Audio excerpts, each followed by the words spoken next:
Ce message vous est présenté par l'Assemblée chrétienne Le Tabernacle. www.letabernacle.net.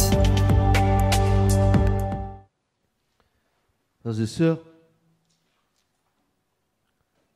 notre maturité spirituelle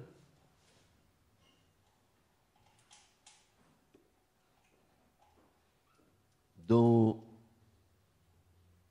nous devrions en être tous revêtus,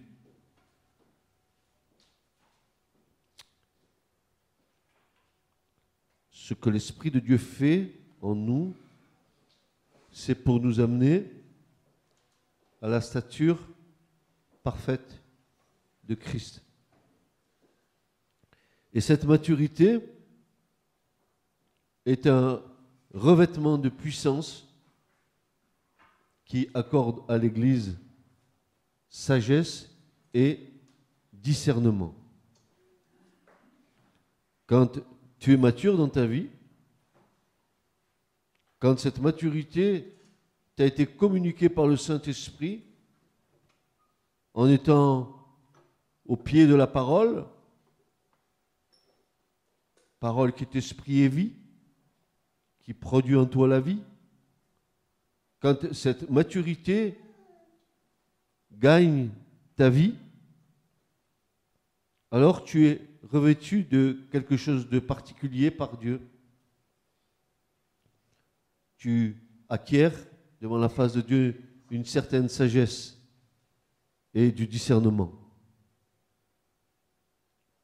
Mais cette maturité spirituelle est le saint désir de sauver des âmes.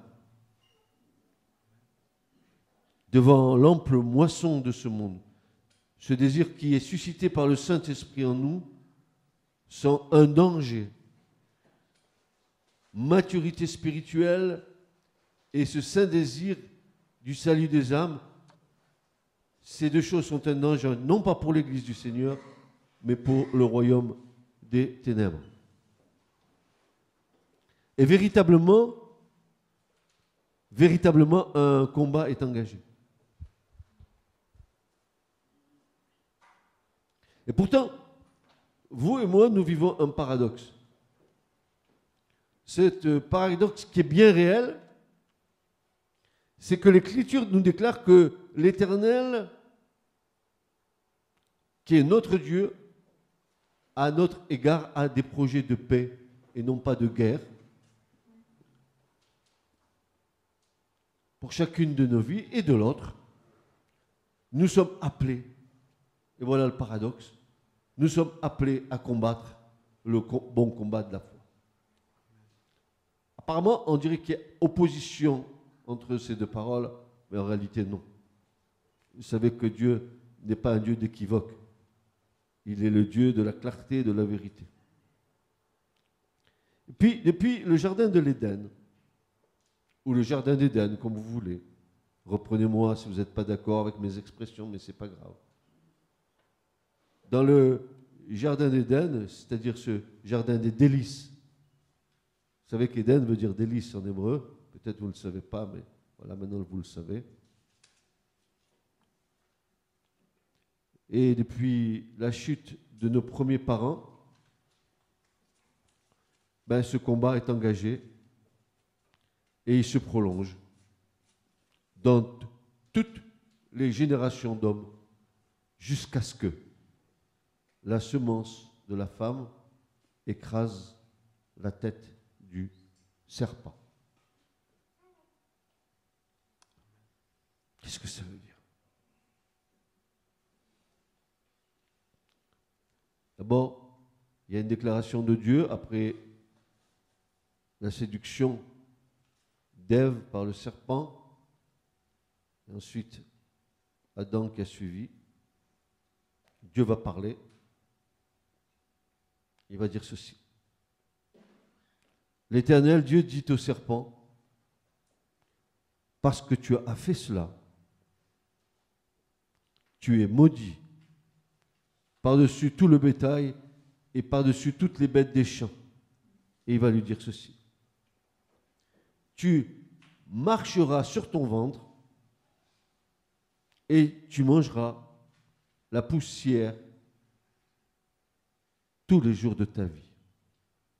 Qu'est-ce que ça veut dire? Et qu'est-ce que ça veut dire cette histoire? Tu mangeras la poussière tous les jours de ta vie. Est-ce que ici, nous n'avons pas besoin d'une explication? Quelle est la signification de ce passage? De quoi le serpent va-t-il se nourrir? Est-ce littéralement de la poussière du sol? Je ne crois pas. Ce n'est pas ça que le texte veut nous dire. Il y a une autre intention de Dieu dans ce passage pour nous faire comprendre certaines choses. Nous savons très bien que la malédiction a fait que le serpent marche sur son ventre, mais il est évident qu'il ne se nourrit pas au sens strict du terme de la poussière de la terre. Alors, que veut nous faire comprendre le texte? Il y a bien longtemps, il y a des années, ce n'est pas d'aujourd'hui. C'était du temps, une trentaine d'années peut-être en arrière, que ce passage m'avait interpellé. Et véritablement, quand je ne comprends pas quelque chose, je me mets devant la face de Dieu. Je n'essaye pas, avec mon intelligence, d'essayer de donner une explication à ça, parce que si l'Esprit de Dieu ne te montre pas ce qu'il y a écrit là, tu ne comprendras jamais ce qui est écrit là. Et l'Esprit de Dieu a parlé, et à la fin de ce que le Seigneur a bien voulu montrer, ben alors la compréhension de ce passage devient lumineux pour la suite. L'homme Adam, il a été fait de la poussière de la terre. Et la nourriture du serpent est portée uniquement sur l'homme pécheur fait de la poussière de la terre. En effet, plus nous péchons, et plus le serpent se nourrit de nos péchés. Plus nous laissons du terrain à l'ennemi en péchant, plus il étend son territoire en nous. En fait, notre péché le fortifie et lui donne plus de pouvoir sur nous. La libération de nos péchés par le sang du Christ est le seul et unique moyen de le priver de cette nourriture que nous lui fournissons.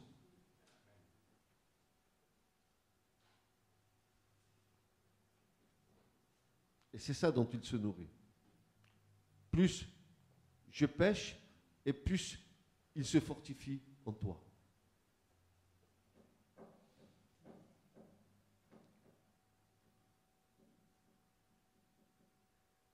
Et c'est pour cela que bien des siècles plus tard, Paul va pousser un cri.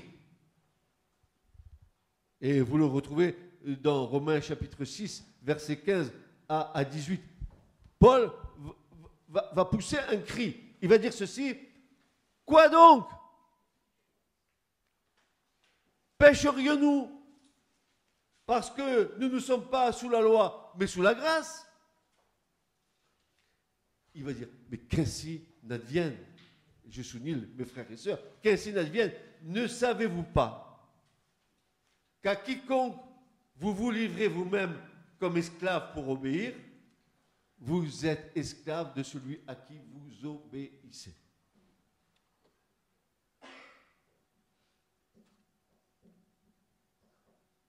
Soit du péché pour la mort, soit de l'obéissance pour la justice. Or, grâce à Dieu, de ce que vous étiez, que vous étiez dans le passé esclave du péché, mais de ce qu'ensuite vous avez obéi de cœur à la forme de doctrine dans laquelle vous avez été instruits. Mais ayant été affranchis du péché, maintenant vous avez été asservis à la justice. Vous êtes esclaves de ceux qui vous dominent.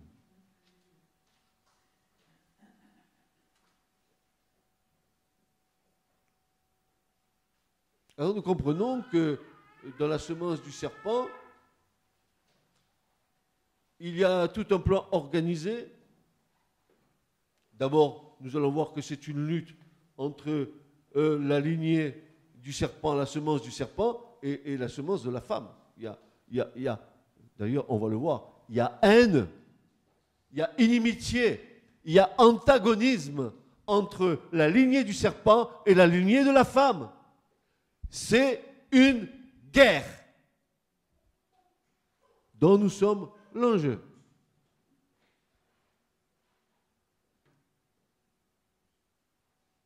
Et Dieu va dire, verset 15, je mettrai inimitié. Le mot hébreu, Eba, en hébreu, et c'est le mot haine. Comme Paul dira dans les Romains, que la chair ne peut pas se soumettre à Dieu, elle est ennemie de Dieu, elle haït Dieu. Notre chair haït Dieu. Je mettrai la haine entre toi et la femme, entre ta postérité, c'est-à-dire ta semence, ta descendance, et sa postérité à la femme. Haine, combat, dont nous sommes l'enjeu. Et frères et sœurs, en recevant ce message, il y a des choses dedans que nous allons, qui vont nous sauter tellement aux yeux, qui vont nous faire comprendre tellement de choses dans l'enjeu dont nous sommes les principaux antagonistes. Nous sommes dans un enjeu. Nous sommes pris entre deux feux. Le feu de l'amour et le feu de la haine.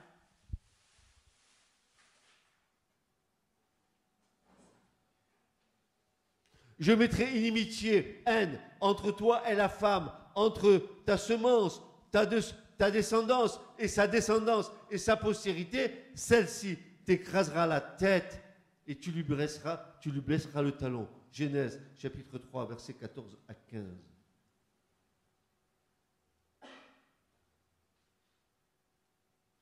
Et cette semence du serpent, pour anéantir la semence de la femme, va mettre tout en œuvre. Tout en œuvre. Pour l'amenuiser. Depuis lors, toutes les générations d'hommes qui se sont succédés ont été marqués par le sceau de ce combat et ont dû participer de près ou de loin à cet affrontement entre la lumière et les ténèbres.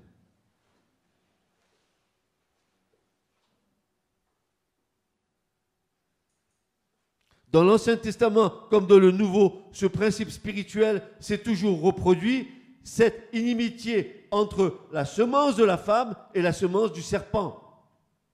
Le projet de destruction ne peut être plus clair et sans équivoque, il est ciblé sur la semence de la femme.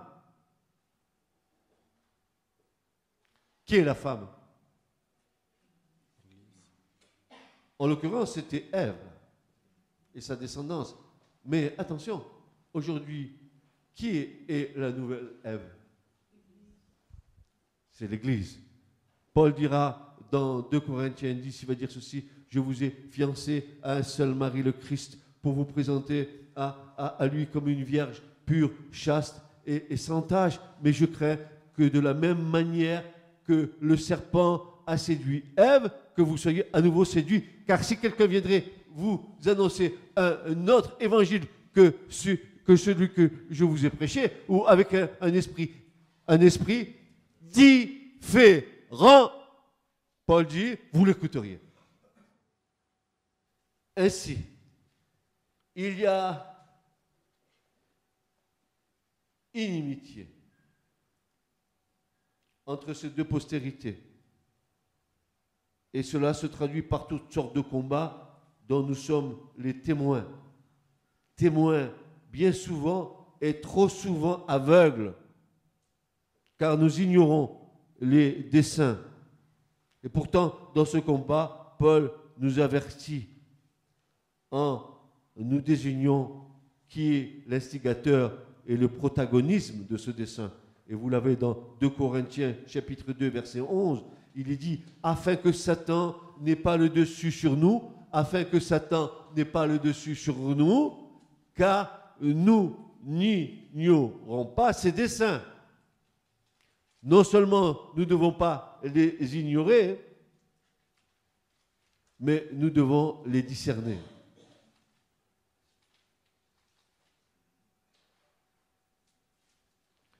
Nous avons vu que cet antagonisme se porte sur une semence spirituelle, car la semence de la femme est une semence spirituelle.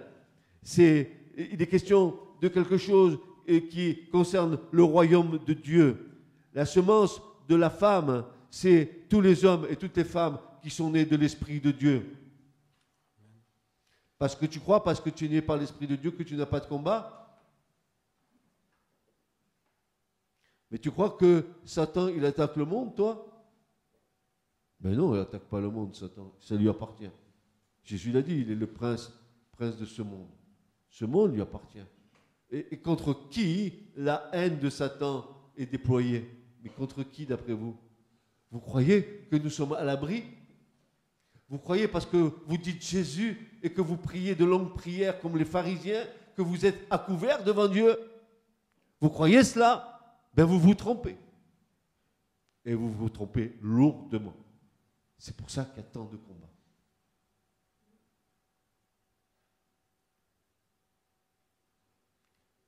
Quand la semence spirituelle a commencé à prendre forme sur le plan terrestre, quand la succession, n'est-ce pas, des promesses de Dieu ont commencé à se réaliser, sur cette semence qui était faite de chair et de sang, des hommes et des femmes que Dieu a choisis pour enfanter la semence spirituelle. Que s'est-il passé? Souvenez-vous, la mère de Moïse, qu'est-ce qu'ils ont fait avec Moïse? Qu'est-ce que Pharaon a voulu faire avec Moïse? Il a voulu quoi? L'éradiquer, n'est-ce pas? Qu'est-ce que Hérode a voulu faire avec Marie et le Christ? Éradiquer la semence. Il commence à s'attaquer à la semence terrestre pour éliminer la semence spirituelle. Et nous regardons dans l'Écriture et nous voyons dans l'Écriture comment l'ennemi, au travers des générations humaines, il s'est pris pour essayer d'éradiquer cette semence de la femme.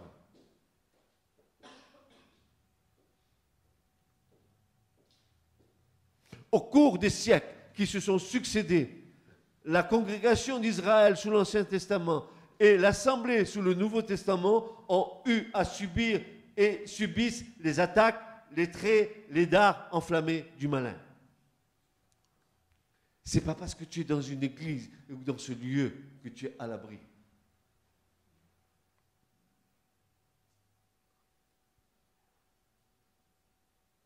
S'il y a une postérité de la femme, il y a aussi une postérité du malin.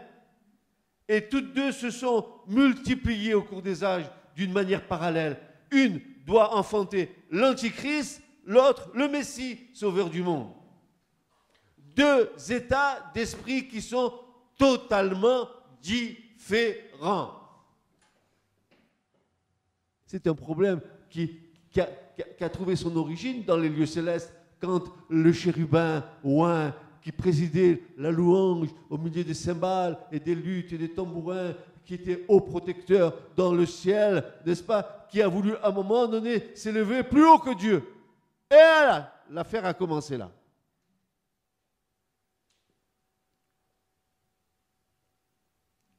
Frères et sœurs, ce matin, vous pouvez ne pas m'aimer.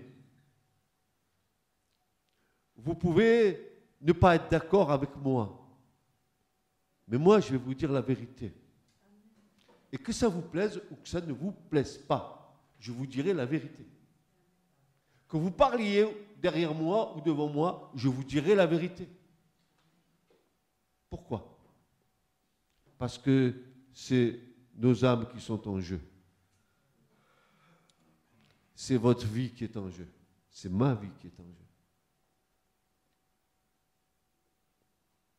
Oui, mais je crains, dira Paul, j'ai déjà cité, qu'en quelque manière, comme le serpent séduisit Ève par sa ruse. Ainsi, la séduction, c'est dans quoi? Ainsi que vos pensées se soient corrompues et détournées de la simplicité quant au Christ.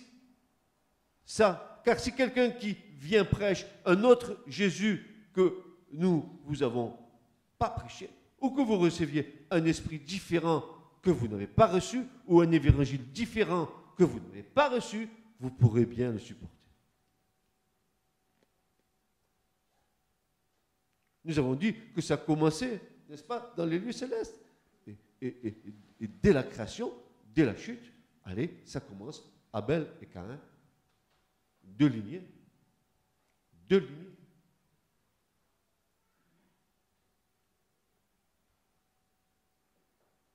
L'apôtre Jude nous en parle en nous annonçant que cette semence concerne Caïn. Et il nous conseille, malheur à eux, car ils ont marché dans le chemin de Caïn. Pourquoi? Qu'est-ce qui se passe? Pourquoi une séparation dès le départ?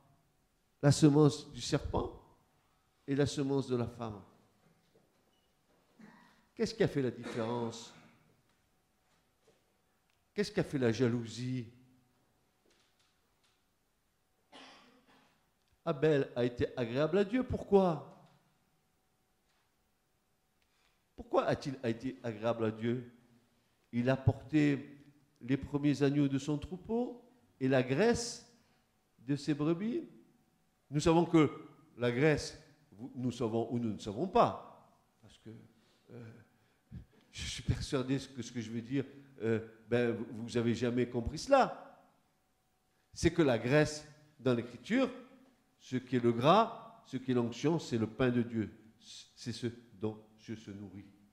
Regardez voir dans le Lévitique et vous verrez. Cherchez, vous trouverez. Sondez et le Seigneur ouvrira la révélation. Allez-y. Ne restez pas au béaba de la foi. Grandissez à la stature. Parce que si vous ne grandissez pas et que vous êtes dans l'infantilisme, Satan, il va attaquer. Comment tu vas te défendre? Ta maturité spirituelle, tu la tires de quoi? Ta puissance, tu la tires d'où? De quoi tu tires tout ça?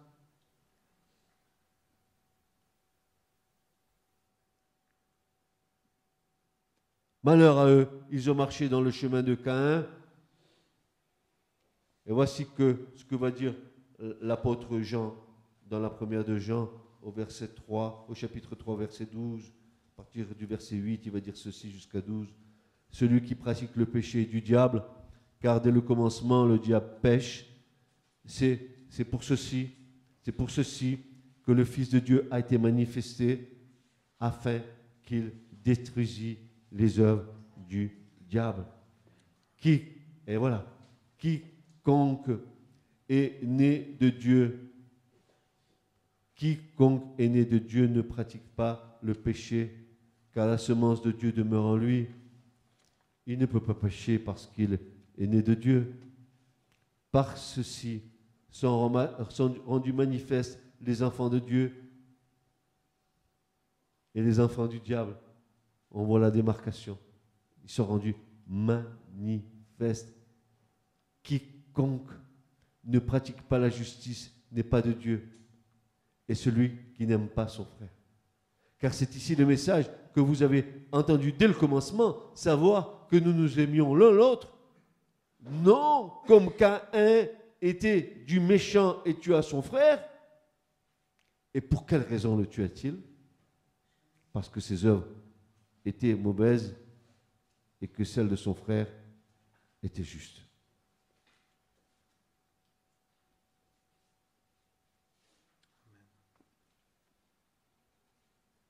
Paul, notre frère Paul, béni soit le jour où le Seigneur l'a appelé sur le chemin de Damas.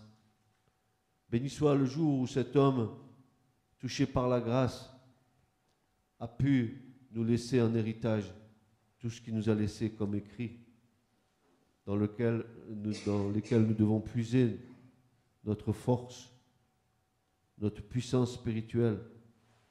Paul nous dit et nous avertit que Satan n'est point le dessus sur nous, car nous n'ignorons pas ses desseins et ne devons pas les ignorer. 2 Corinthiens 2:11, nous sommes avertis. Nous ne devons pas ignorer ses desseins afin qu'il n'ait pas le dessus sur nous.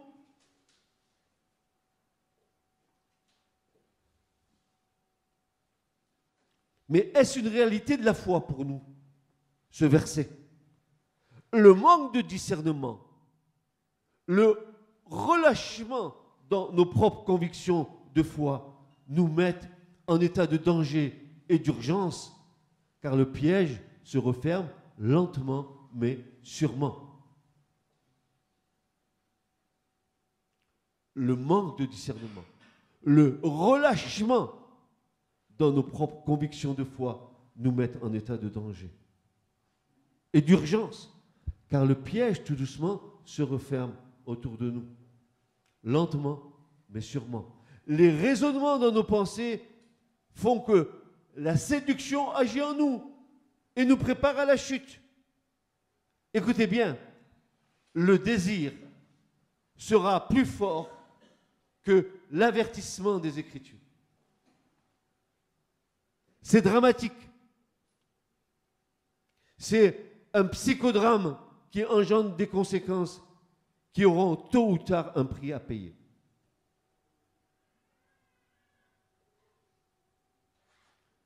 Frères, sœurs, c'est notre esprit vivifié par le Saint-Esprit qui soutient notre volonté. Et ne nous laissons pas dominer par le courant de nos pensées et de nos désirs, mais que notre volonté soit soumise au Seigneur. Seul un renouvellement de notre entendement nous permettra de discerner la volonté de Dieu à notre égard. Romains 12 et verset 2.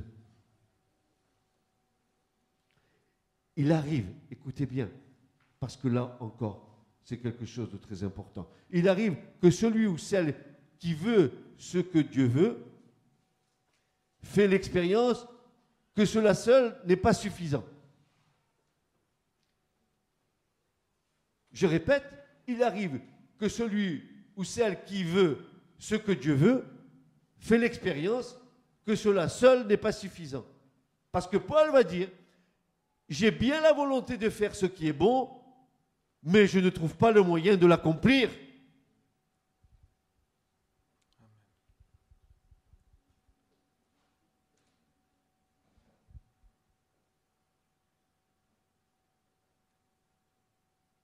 C'est Paul qui dit ça dans Romains 7, verset 18.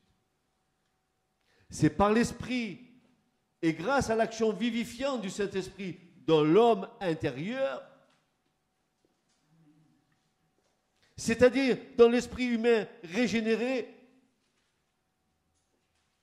parce que le Seigneur nous donne d'être fortifiés en puissance par son esprit quant à l'homme intérieur, de sorte que Christ habite en nous par la foi, dans nos cœurs, que cette volonté désireuse d'accomplir ce que Dieu veut est rendue capable de la faire, car il est écrit dans l'Écriture, c'est Dieu et Dieu seul qui opère en nous le vouloir et le faire, ou la volonté et l'exécution selon son bon plaisir. Je veux, et je veux de tout mon cœur. Je dis oui, je vais le faire, mais je n'ai pas la force de l'accomplir. La volonté seule n'est pas suffisante. Et je dois soumettre ma volonté à Dieu. Et lui, il va faire en sorte d'agir en moi pour accomplir ce que nous avons à accomplir. Ma décision, elle peut être faible, Je peux vouloir et c'est bien, c'est juste, mais je n'ai pas la force.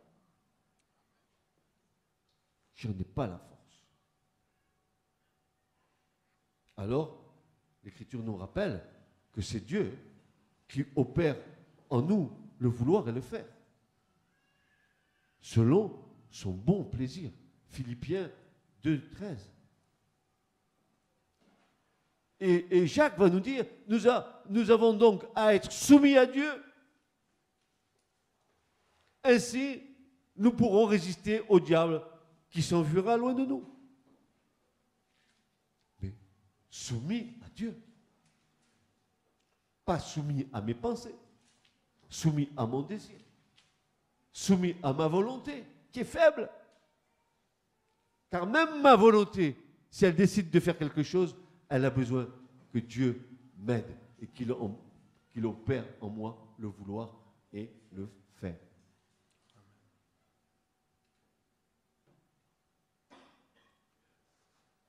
Nous devons donc être des vainqueurs et non des vaincus. Parfois, bien trop souvent, nous sommes vainqueurs de nous-mêmes dans la défaite. C'est nous-mêmes qui sommes vainqueurs dans la défaite de nous-mêmes. C'est nous qui allons à la défaite avec un regard assuré.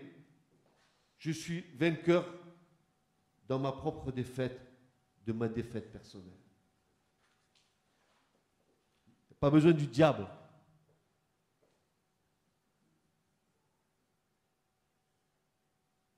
Nous nous battons nous-mêmes, étant en spectacle devant l'ennemi qui se réjouit de notre propre déroute.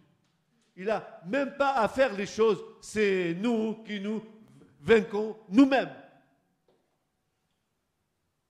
Il est arrivé à ses fins car nous avons abandonné notre position en Christ. Chaque fois que nous sortons de notre position en Christ, nous sommes exposés aux traits enflammés du malin. Une âme qui se détourne de Christ, c'est une personne de la semence de la femme qui est perdue et qui retourne dans la semence du serpent.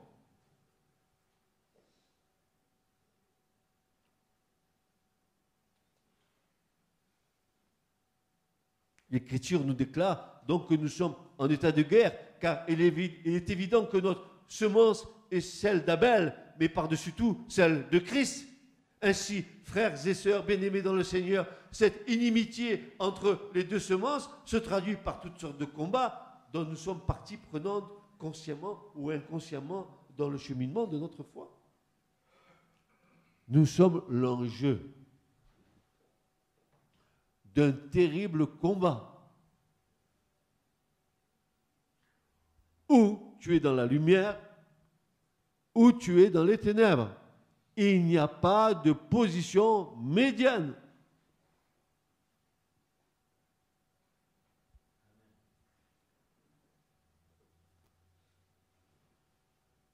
Et l'engendrement est le point essentiel de son combat, que ce soit l'engendrement terrestre ou l'engendrement spirituel.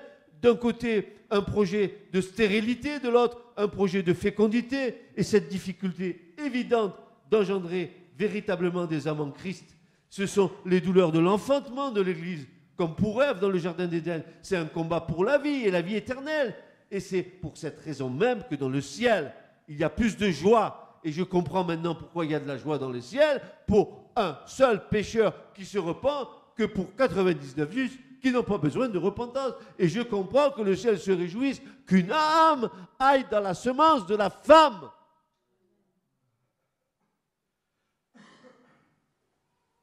Car chaque fois qu'une âme naît de nouveau, c'est la lignée du serpent qui perd ses forces et qui se prive de ses effectifs. C'est la tête du serpent qui est un peu plus écrasée. Car la femme, l'Église, enfante dans les douleurs, mais elle enfante.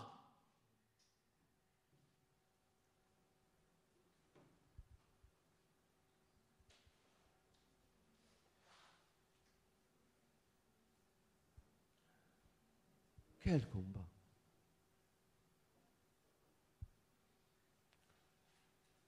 Jean nous dit que dans la première que nous avons de l'intelligence dans le véritable et seulement dans le véritable, seulement en Christ, nous sommes intelligents. En dehors de Christ, notre intelligence ne peut rien nous apporter sur le plan spirituel. Rien.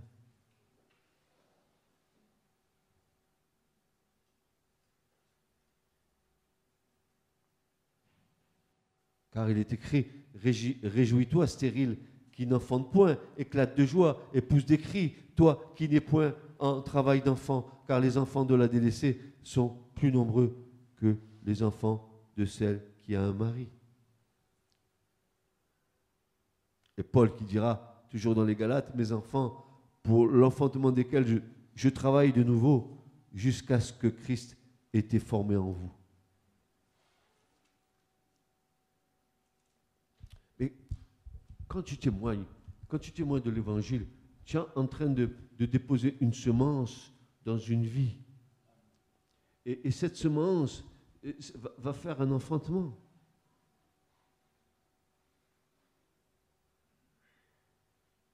Et tu te réjouis quand tu vois que cette semence est en train de prendre vie dans l'autre.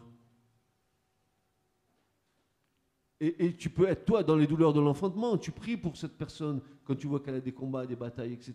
Tu pries, tu enfantes quelque part avec elle.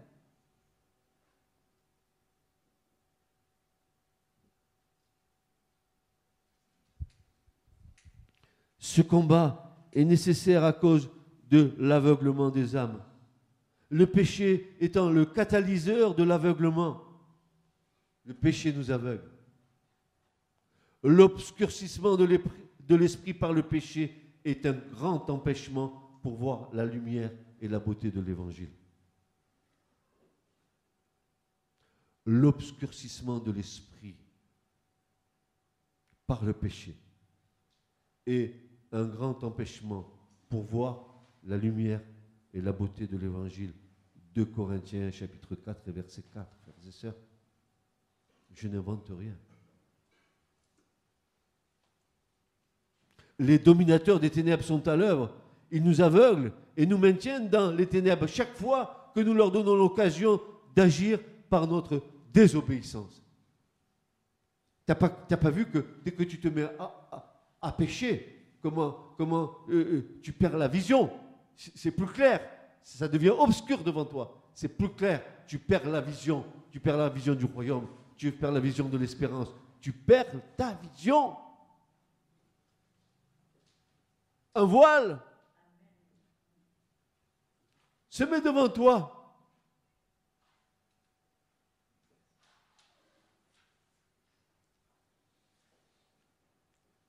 Il faut se garder du péché. C'est une question de sécurité. Il faut se garder du péché. C'est une question de sécurité. Alors, écoutons bien maintenant. Écoutons bien. Frères et sœurs, je suis sûr que vous avez lu ces passages autant que j'ai pu les lire.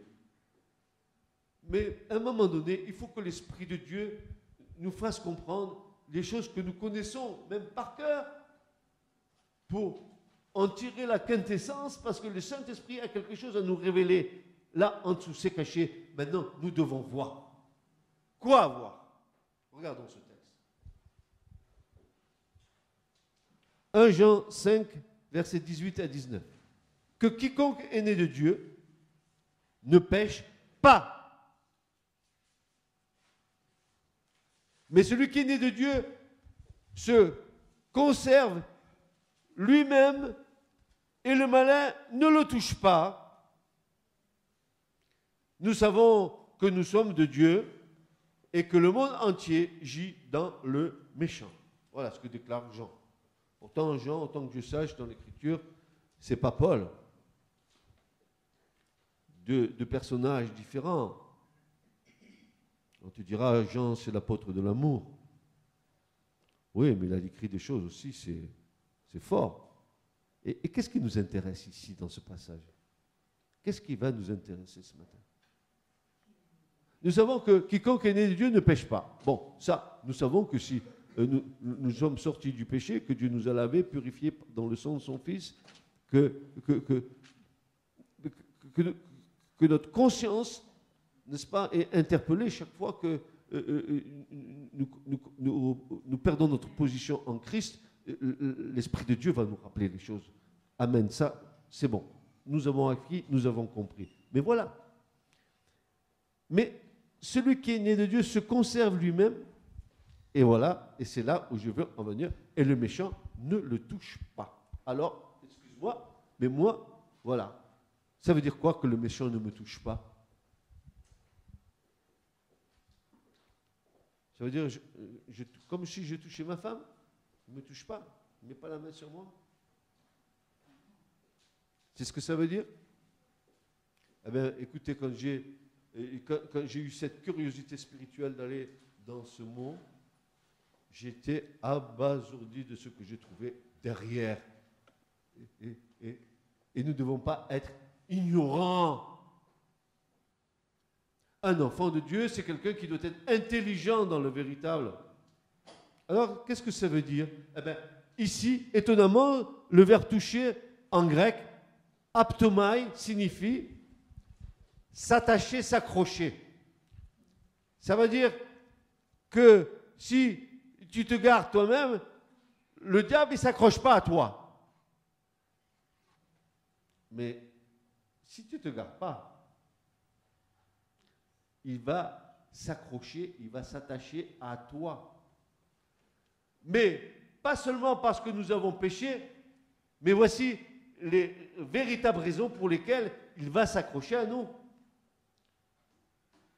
Et voici ce que dit le verbe. Il va s'accrocher chaque fois que nous établissons une relation charnelle avec une femme en dehors de la volonté divine. Si, écoute bien, si là, dans ce que tu viens d'entendre, tu ne comprends pas ce que le Seigneur est en train de te dire, il est en train de te dire que si tu rentres dans une relation charnelle avec une femme en dehors de la volonté divine, ça veut dire que tu rentres dans une relation charnelle avec une femme en dehors de la légitimité du mariage, alors le diable, il va s'accrocher à toi. Mais aussi, le même mot veut nous dire que lorsque nous transgressons les préceptes lévitiques, c'est-à-dire de n'avoir aucune relation avec des habitudes païennes, voilà ce que dit le verbe, alors le diable, il va encore s'accrocher à toi. Nous sommes dans le monde, mais nous ne sommes pas du monde. Par contre, si tu rentres dans ces relations-là, que tu préfères fréquenter les choses du monde et d'avoir des relations avec les choses du monde, eh bien, le diable va s'accrocher à toi. Il ne va pas te lâcher. Alors, une ou un dans ce monde du serpent.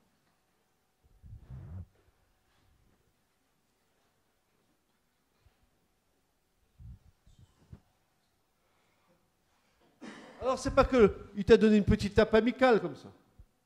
Le diable ne le touche pas, c'est pas ça. C'est pas du tout ça. Il sait pourquoi il va s'accrocher à toi. Parce que tu es en train de transgresser tout ce que Dieu a dit.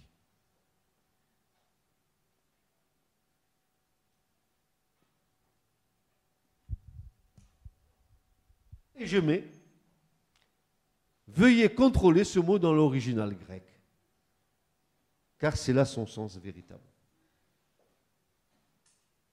Non seulement cela nous trouble, mais nous met en porte-à-faux avec Dieu, mais cela trouble aussi l'Église. Vous vous rappelez l'histoire de Akan à Jéricho, non? Vous ne vous rappelez pas de l'histoire de Akan? Qu'est-ce qu'il a fait Akan? Qu'est-ce qu'il a fait Akan? Vous connaissez vos Bibles. Je suis certain que vous les avez lues en large et en travers. Qu'est-ce qu'a fait Akan? Dieu a dit, tu voueras la ville de Jéricho en interdit, en anathème. Tu ne toucheras rien de ce qui est là-bas dedans. Qu'est-ce qu'a fait Akan? Lui, il a pris des beaux lingots d'or, et un manteau de Shinéar. Shinéar, c'est quoi? Ben, c'est comme un symbole de Nimrod. Et il l'a enterré dans sa tente. Il a apporté de l'anathème, de l'interdit au milieu du camp d'Israël. Et qu'est-ce qui s'est passé? Il a troublé tout le peuple.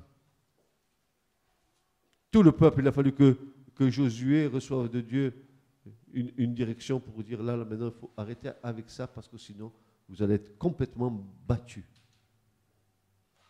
Ils ont voulu monter contre les ennemis. Ça n'a pas marché. Il y avait de l'interdit au milieu du camp d'Israël. Il ne doit pas avoir interdit au milieu de l'Église. Ça trouble. Ça brise l'unité. C'est pour ça que je vous dis que le pardon, c'est quelque chose que nous devons réellement expérimenter. Et ça ne doit pas être qu'une vue de l'esprit spirituel. En parlant de pardon, oui, pardonnez-vous les uns les autres, pardonnez-vous. Oui, pardonnez-vous. Mais non. Parce que tu sais ce qu'il y a derrière le pardon? Car si vous ne pardonnez pas aux hommes leur faute, Dieu aussi, mon Père qui est dans les cieux, ne vous pardonnera pas non plus. Alors, c'est quoi toute cette histoire?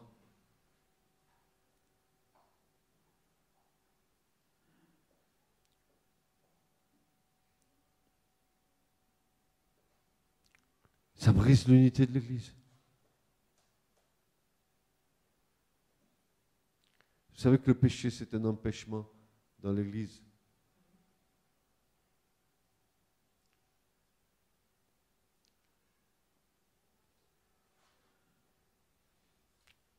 Ne laissez pas Satan prendre l'avantage sur vous, sur moi. Ce problème de maturité spirituelle va nous amener à être confrontés avec les incrédules, c'est-à-dire à nous faire entrer dans un combat. C'est ce que Paul disait. Il disait, je vous demande, mes frères, par notre Seigneur Jésus-Christ et par l'amour que donne l'Esprit, combattez avec moi. Combattez avec moi. Combattez avec moi. Combattons ensemble. Au lieu de nous juger les uns les autres, combattons ensemble. Au lieu de donner au diable, l'ennemi, par nos cancans, nos racontas, etc., de donner accès au diable au milieu de nous, pardonnons-nous. Au lieu d'avoir une mauvaise opinion de l'autre, éclaircissez le problème. Ne restez pas sur les on-dit, où on a fait, où on a dit. Et le courage d'aller vers l'autre et de dire les choses. Mais aussi et le courage de recevoir de l'autre les choses qu'il a à te dire. Pensez, dit l'auteur de l'Épître aux Hébreux, pensez à celui qui a enduré de la part des hommes pécheurs une telle opposition contre lui, pour que vous ne vous laissiez pas abattre par le découragement. Vous n'avez pas encore résisté jusqu'à la mort dans votre lutte contre le péché. C'est un combat, c'est un combat, c'est un combat. Les désirs de la chair sont contraires aux désirs de l'esprit. La chair, dit Paul, est ektra. Ektra, comme Eba en hébreu. Elle est ennemie de Dieu. Elle ne peut même pas se soumettre à Dieu.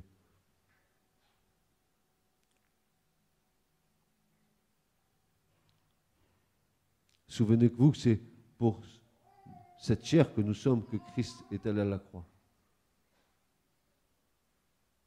Et je comprends le cri de Paul quand il dira, mais mes frères, pécherions-nous encore? Qu'ainsi n'advienne. Non. C'est pas possible. Parce que chaque fois que je pêche, alors Golgotha, c'est quoi? C'est quoi cet acte d'amour que le Seigneur a fait à la croix pour nous? Si nous foulons aux pieds les choses.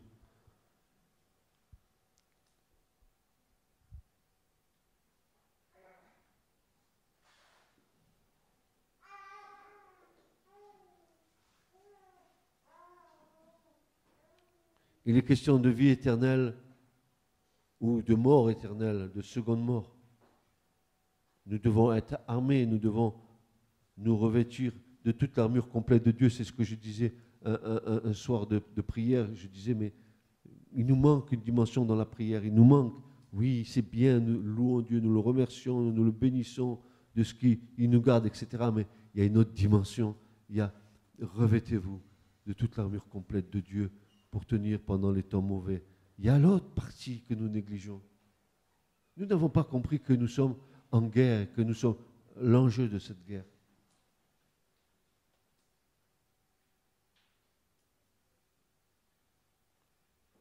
Nous devons être armés, nous devons nous revêtir de toute l'armure complète de Dieu. C'est de notre responsabilité, c'est un impératif qui, dans le sens du grec, n'est ni plus ni moins qu'un commandement. Il est question de toutes les armes. Il est vital que la panoplie soit complète. Rien ne doit manquer. Et par-dessus tout cela, va dire Paul, et par-dessus tout cela, alors quoi? Qu'est-ce qu'il nous faut faire? Eh bien voilà. Et par-dessus tout cela, revêtez-vous de l'amour qui est le lien par excellence.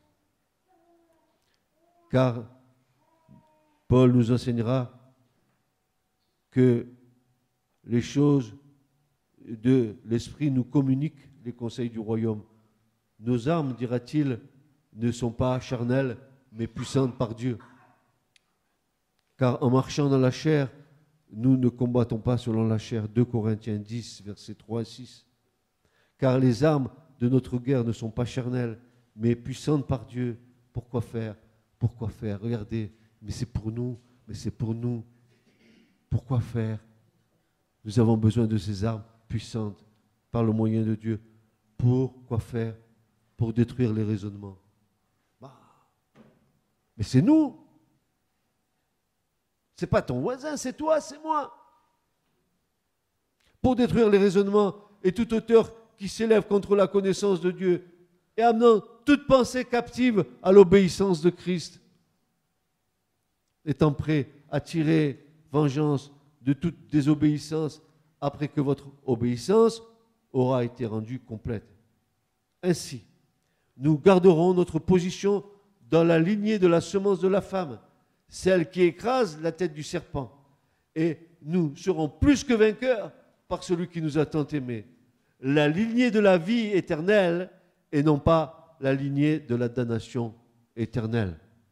Non pas celle-là. Parce qu'enfin, puisque Christ a gagné le combat, nous pouvons nous aussi le gagner avec son aide, n'est-ce pas?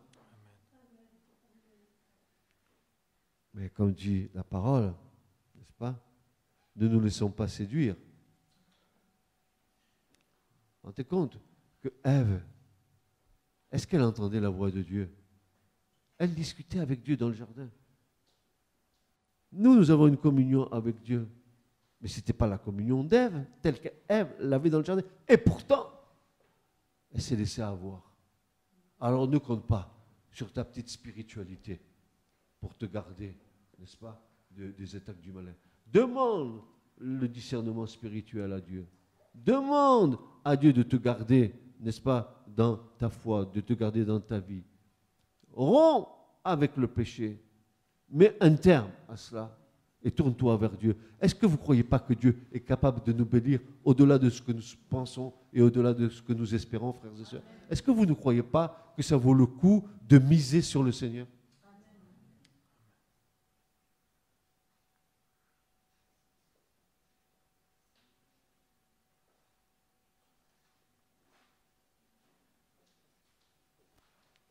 Et cela dépend, comme nous disions au départ, de notre maturité spirituelle, qui est un revêtement de puissance, qui doit nous accorder sagesse et discernement, afin que nous puissions, vous et moi, être plus que vainqueurs. Et comme disait Paul aux Romains, il disait ceci, que ni la mort, ni la vie, ni les anges, ni les hommes, ni l'épée, ni la nudité, ni la famine, rien ne pourra nous séparer de l'amour du Seigneur qui a été manifesté dans le Christ. Frères et sœurs, ce matin, si nous avons un tel message, c'est que nous devons nous garder nous-mêmes.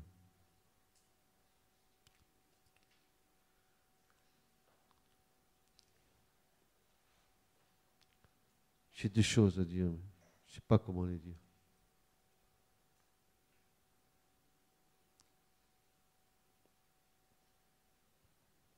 Si nous sommes dans le véritable, nous devons agir comme lui a agi.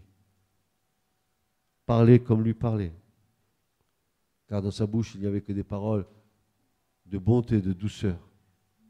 Des paroles d'édification pour son prochain.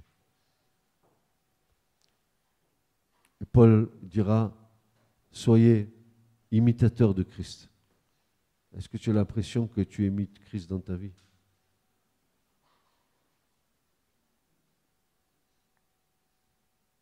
Que Dieu nous aide et que nous puissions, avec l'aide du Seigneur, gagner ce combat. Ce combat qui est le nôtre, qui n'est pas, c'est pas toi qui combattras pour moi, c'est moi qui dois combattre pour moi. Et être vainqueur de mon moi. Je disais tout à l'heure que nous étions vainqueurs dans notre propre défaite. C'est un paradoxe, mais c'est comme ça, frères et sœurs. Il n'y a pas d'alternative. Ou on est de la semence de la femme, ou on est de la semence du serpent. Et c'est ce que Élie dira au peuple d'Israël. Ou vous êtes avec Baal, ou vous êtes avec Dieu. Choisissez. Si Dieu est Dieu, alors, mais si c'est Baal, allez vers Baal. Que le Seigneur nous garde, à vous, à nous, à son Église. Car les temps sont durs, difficiles pour l'Église. Pas facile pour l'Église. Pas facile. Le diable, il a fait une œuvre dans l'Église du Seigneur. Une œuvre trompeuse. Il s'est même mêlé dans la spiritualité pour déformer les choses de Dieu afin que nous croyions au mensonge.